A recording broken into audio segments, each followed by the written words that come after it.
Pour des raisons techniques, le gouvernement de la transition a rendu public ce lundi 25 septembre sa décision du report de l'élection présidentielle initialement prévue pour le 24 février 2024 au cours d'un point de presse.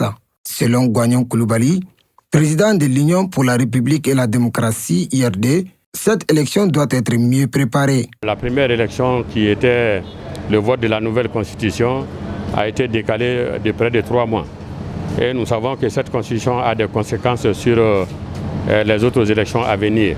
Donc on s'attendait à ce qu'il y ait un léger report. Parce que c'est une élection où il y a beaucoup de tensions, où des individus sont intéressés, il y a beaucoup de tiraillements. Nous pensons que c'est nécessaire pour que toutes les opérations soient bien calées. Depuis longtemps, le COREMA avait demandé que si on doit aller aux élections, que d'abord il faut que l'opéralisation des régions soit finie, que le fichier électoral soit bien dépouillé. Dans un communiqué, les autorités de la transition soulignent entre autres les nouvelles dispositions constitutionnelles dans la loi électorale ainsi que la prise en compte de l'autorité indépendante de gestion des élections EGE de la révision annuelle des listes électorales du 1er octobre au 31 décembre 2023.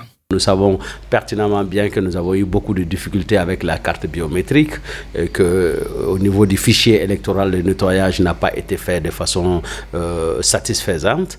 Et le référendum a pu effectivement dénoter de certaines insuffisances qui, de mon point de vue, ont été prises en compte par les autorités. Pour Dr Mohamedou Konaté, membre du comité stratégique du M5 RFP Malikoura, les conditions n'étaient pas réunies pour la tenue de la présidentielle de 2024. Quand vous suivez l'évolution des événements ces 2 derniers mois, je m'attendais à ça. Et il est clair que les autorités ne sont pas prêtes.